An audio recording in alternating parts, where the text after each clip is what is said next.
Seeing a casket for a 6-year-old child is something I pray you never have to experience. May 23rd, 2006, I had to lay my 6-year-old son Adam and my husband Chris to rest. The day of the funeral was just as traumatic to me as it was 5 days prior, learning the devastating news about the accident that claimed their lives. It was a Tuesday. It was sunny outside and very windy. The wind was probably blowing close to 30 miles per hour that day. My 20-month-old son Connor was in ICU in critical condition at Children's Hospital in Dallas, Texas. He suffered a spinal cord injury in the same accident that claimed their lives. This Tuesday, I didn't get to be the mom sitting beside her baby, praying, crying, loving, begging God for a miracle for him. This Tuesday, I had to drive 2 hours away from her son, who is so critical, back home to bury my 6-year-old son and my husband. This was not an easy task for me. The thought of being 2 hours away from Connor in such critical condition scared me to death. Anything could have happened. Then the thought of having to see my other son and my husband in a casket literally made me sick to my stomach. As a parent, you're not supposed to have to bury your child before you. On the drive home, all I could do was just pray, God, please protect Connor, and Lord, please let me endure this day. I know I wasn't the only one praying for me. I know there was thousands of people lifting me up in prayer that day. As we got to the church, I told my dad I need somewhere to go away from everybody. As crazy as it sounds, you want the love and the support from people, but emotionally and physically, you can't take it all on either. He whisked me away to the library where it was quiet. He was on one side of me sitting on a couch, and my uncle was on the other side. They both were doing their best to try to love and console me the best they could. I don't think that there was any way I could have been consoled that day, though. It was too devastating. As the door opened and I saw the funeral home director and my mom walking in, my stomach just started turning. I knew it was time to walk across the street, and I did not want to have to endure this. As we were walking across the street, my mom and stepdad were on one side of me, and my dad and stepmom were on the other side. My mom was telling me that the church was completely packed. It was standing room only, that they had actually started putting people in the basement with a TV, that the main sanctuary and the balcony were completely full. As we stood before the door of the church waiting for them to open it, I looked up at my dad and I said, please don't make me do this. At that very moment, they opened up the doors. As I looked down to the front of the church and I saw their caskets, all I could do was scream out, my baby, my baby. How is this happening? As we made our way down to the front of the church and sat down, all I could think was, God, please get this over with. Just get this over with. I can't endure this. I don't want to be here. I don't want to be here. I felt like I was literally going to have an anxiety attack. I don't remember any of the words that were said that day at the funeral. As the funeral was over, they allowed me to say my goodbyes.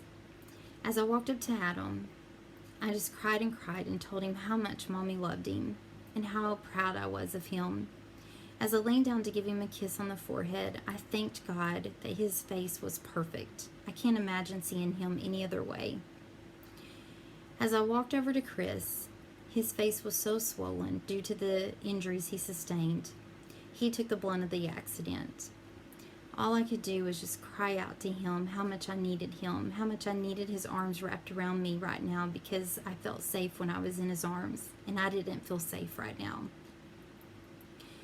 As I told him I loved him, and he'd always have a place in my heart that was only his, I walked on to the back of the church so that they could take the caskets down. As we made our way to the cemetery, I did not want to get out at all. In fact, I literally had to force myself to get out of the vehicle. Luckily, that was a quick, fast little deal, because just sitting there looking at their caskets is just, it's an unexplainable, horrible feeling. It's awful. And knowing that they're fixing to put them in the ground and that's it, it's final. You'll never see their bodies again. Even though I know their spirit wasn't in their bodies, It's just knowing that their bodies are being put in the ground is just a devastating feeling. As soon as we were done, I told my parents, we got to go. I need to get back to Connor. As we made our way back to Dallas and we got into Connor's room, all I could do was just cry.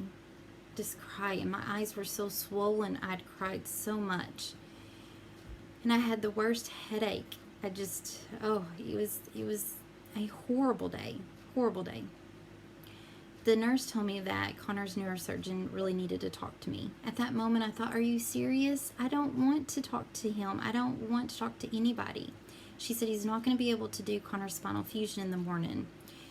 Actually, I was thankful he wasn't going to. This was going to be where they were going to have to go and infuse his neck where his injury was sustained at. I knew that it was going to be a long and very potentially life-threatening surgery, and I didn't think I had it in me to endure another day like I just endured as it was. I was like, can you just tell him I'm fine with that? We'll talk about it tomorrow. And she said, no, he really wants to talk to you. This is almost 9 o'clock at night. As he comes into the room, he tells me that they had done an MRI on Connor, and he crashed several times, and that's why he wasn't going to do the surgery, because he wasn't stable enough. I told him, fine, perfect. I'm not stable enough for the surgery either. Then he proceeded to tell me that on the MRI, they saw something on his brain, and they were concerned that he may have global brain damage, which would mean he has no brain activity. He told me that I probably really need to think about Connor's quality of life and if we want to move forward with his life from here.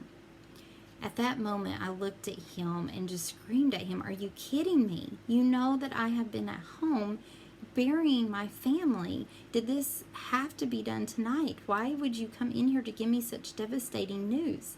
And again, y'all have done tests on him almost every day. Why would that have not shown up before now?